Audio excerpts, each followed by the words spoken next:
Leafs lose another, quote, unacceptable game. Yep. They do lose a lot of unacceptable games. Every loss this season that the Leafs have had has been against a team that did not make the playoffs last year. So if you want proof that the Leafs do play down to their competition, it's not just your eyes. This does happen. Now, a lot of people are going to point to this one stat. Okay. Right now, the Leafs are 27th in goals for per game in the entire NHL.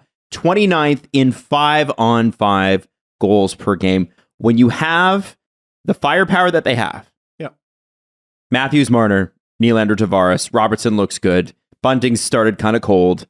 You expect some of that to change, correct? Want to bet? You can do it at Sports Interaction, Canada's sportsbook. Football continues. World Series happening very soon. And of course, hockey season. You can bet pregame, live and play, or in one of our many prop bets, which Jesse is looking at right now. One of the many prop bets. Made for Canadians by Canadian. Sports Interaction is easy to deposit, play, and cash out. Join now and see all that sports betting has to offer. Head to sportsinteraction.com/SDPN. That's sportsinteraction.com/SDPN. Ontario only. 19 plus. Please play responsibly. Like, at the end of the day, there's no real reason to freak out here when the puck's just not going in for you. Is there, Steve? Well, the puck's not going in for them, but my question is, are they putting themselves in a position to score? Because they seem to get goalied a lot. And, sorry. This is my list of excuses from last year, from that Rangers game against Shesterkin. It's the same goddamn team. It's the same team. Year in, year out. It's disheartening. You hear it in my voice. Yes, I'm tired because of the schedule last night.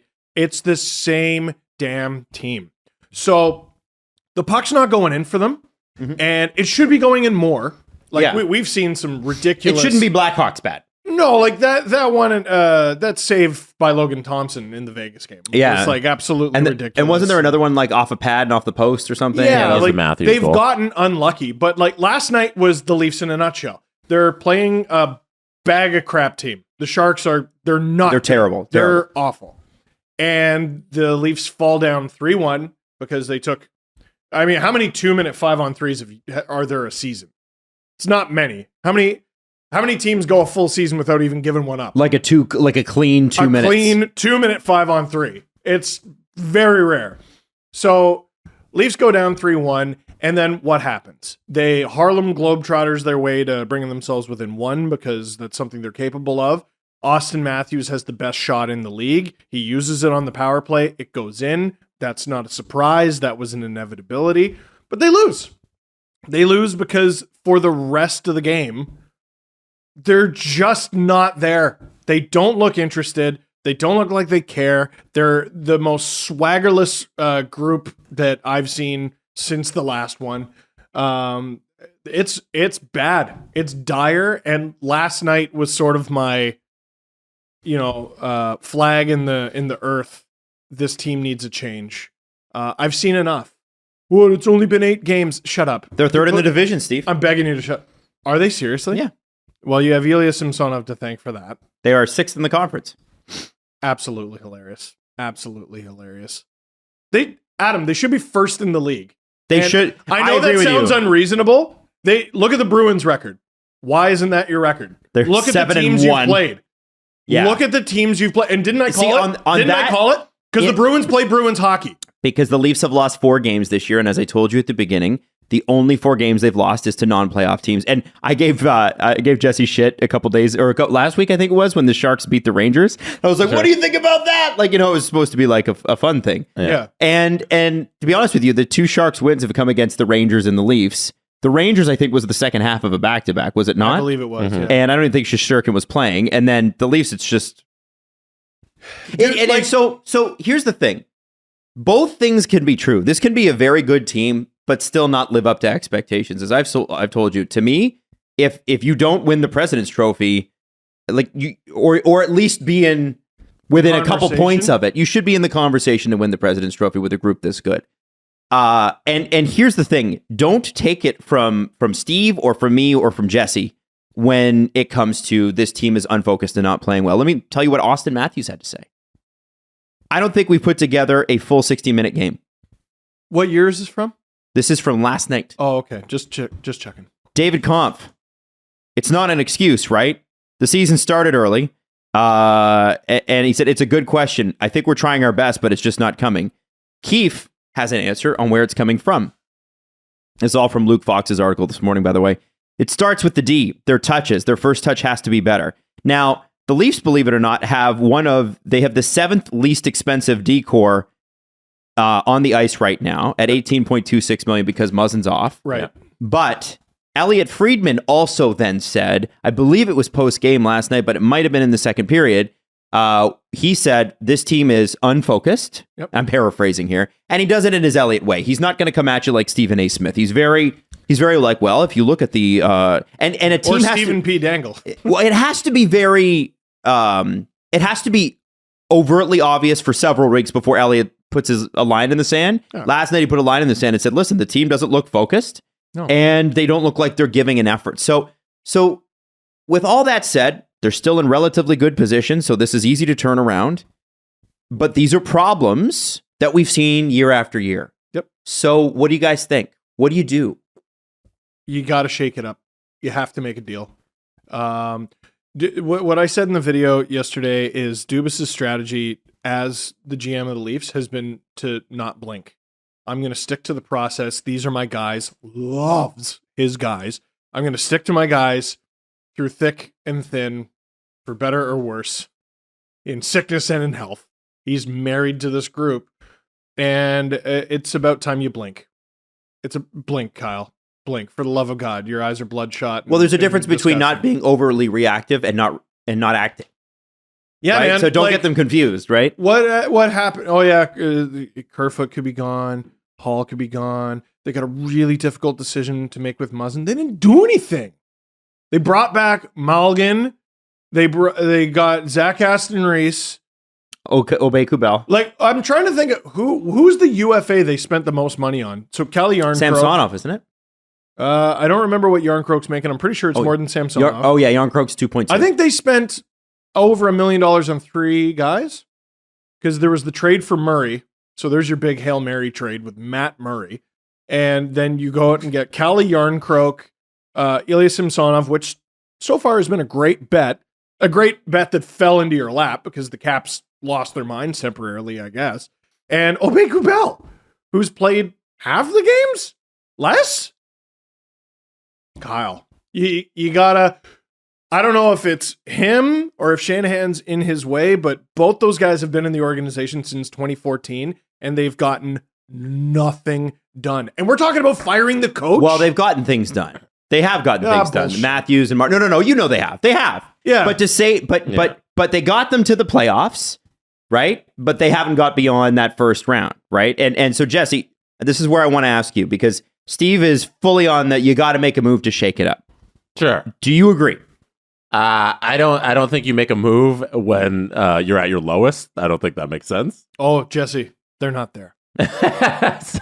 So there's still time here. And like the effort thing, I think it's important to highlight individuals if we're talking about effort and like what parts of the team aren't trying. Because last night I saw Mark Giordano get down on two knees and save a puck with his glove hand. Yep. Don't tell me there aren't players on the team who aren't giving effort. What was the stat from the broadcast? And I don't know if it remained true after the game, but he's the only Leaf who hasn't been on for a 5-on-5 goal against. That's unbelievable. He's 39. He's the oldest skater in the NHL. You all ought to be fucking ashamed of yourself. And we saw it last season with Spezza, who every time he was out there, he tried his damn hardest. And he fought someone once in the playoffs. It's crazy how it's always the old geezer who's been through this and knows that these chances don't come along They forever. need a babysitter. They need a babysitter. But the They're babysitter, pathetic. the teacher that they have, the SL in the classroom, isn't teaching them well enough. Because you see the core out there, and it, like you said, it hasn't really changed. What if they're unteachable? Exactly. So like we've come to the point that this group just probably doesn't have that. Like you don't. I said this in the video. You simply don't in your DNA, and it's okay. It's unfair to expect you to do something you're incapable of doing.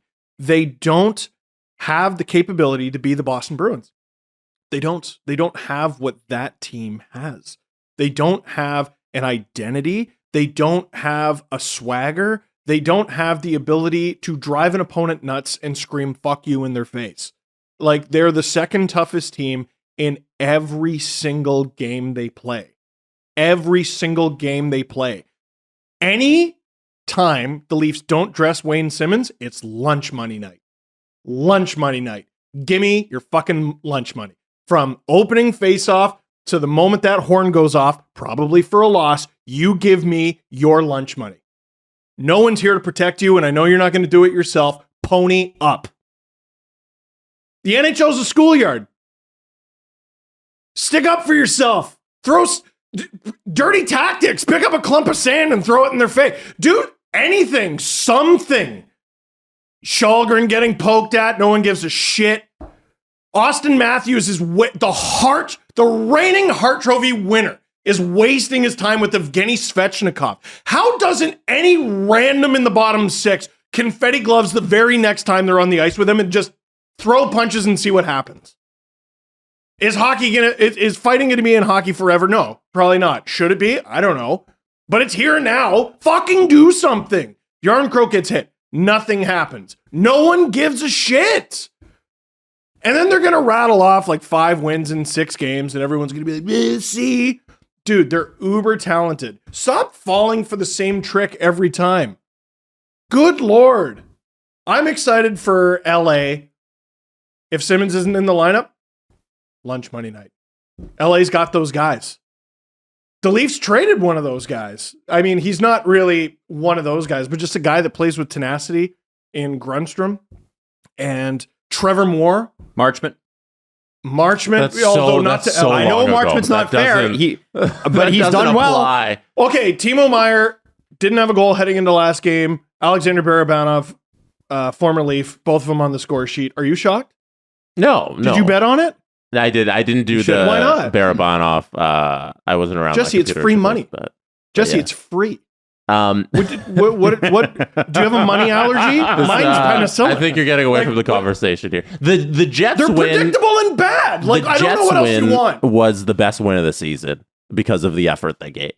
You know, we saw that. And like, Adam, I know you hated Clifford and Simmons in the lineup, but like they drove the effort that game. Isn't that scary? And It's terrifying. It's not good It's that's terrifying. what it took. And It's like terrifying. we've pathetic. seen time and time again that the core doesn't have, and you talk a lot about the toughness and like fighting and all that. But I'm looking at even the skill parts of the game they're not putting in the effort. So can't because- make a pass. because That's interesting. I want to talk about that. That's really, what do you want to? yeah, so like you have to give Dubas credit for putting together the lineup that he has because you have the reigning Hart Trophy winner. Like you have talented hockey players on the roster, but when you see things like the opening face-off where nobody gets back and Justin Hall and Austin Matthews is right there. He's working on his edges. What the fuck was that? Austin Matthews is right there. They scored that goal with a player right behind him. Justin Hall got twisted and turned around and couldn't figure out what to do. And your reigning Hart Trophy winner's right there. And then Logan on the Couture, every time he plays the Leafs, cookie night.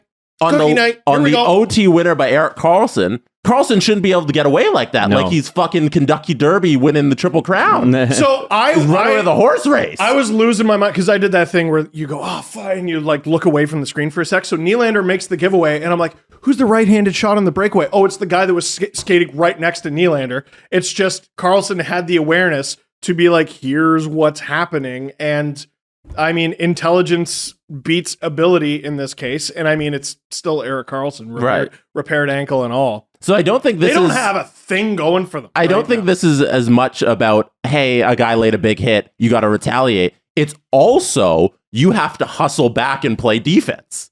Well, Which and maybe isn't the happening. next Whoa. coach, maybe the next Whoa. coach will get them to do it. Oh my God, give me your lunch money. Fucking all of you. Like, it's so Well, okay, pathetic. okay, And hold then on. even on the offensive side, you're playing too much Harlem Globetrotters. Like you're there's a lot of extra swinging passes, the yes. puck around the zone a lot. There's a lot of areas they're struggling.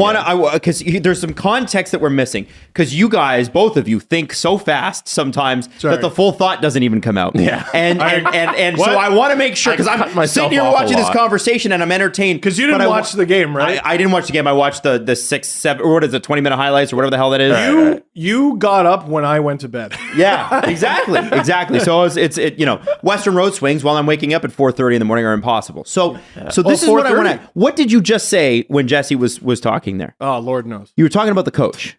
Yeah. Right? You're talking about the coach. You said maybe the next one. Maybe the next one, because people are starting to say, well, Sheldon Keefe, who knows? Now, what do you mean when you say the next coach and take my lunch money? You gotta expand on that a little bit, because I think it's an important point when people go, well, maybe Keefe isn't the right guy to coach. We've tried nothing and we're all out of ideas. What are we doing? No. What are we doing? No, because, dude, who was the last head coach of the Toronto Maple Leafs to coach in the league ever again? Jesse, he asked me this before the show, so this is a little unfair. So I'm going to have him ask you. Paul Maurice. Paul fucking Maurice. Did I get it? Did Randy never coached again, eh? Call me Steve Dangle with the trivia. Is that a thing? Everybody does it. Every I need trivia, that in a CanCon song. I need that really bad. Adam, can you make that happen on Friday? I'm sure. Yes, absolutely. Bars. The last time Paul Maurice coached the Leafs, he only coached them for 2 years, which is so weird. Yeah, and he was a short stint. And then they said maybe the next guy. Let's give a guy no goalies, and maybe the next guy will be fine. The last time he coached the Leafs was 2008. He got a job the next year back with the Canes, of course, and they lost in the third round. So 07-08 was his last season with the team. Yeah. 07-08 was my first season making LFRs. Who are the coaches in between Paul Maurice and Sheldon? So you got Keefe? Ron Wilson, Randy Carlyle, Peter Horacek, Mike Babcock, Sheldon Keefe. Sorry, Adam.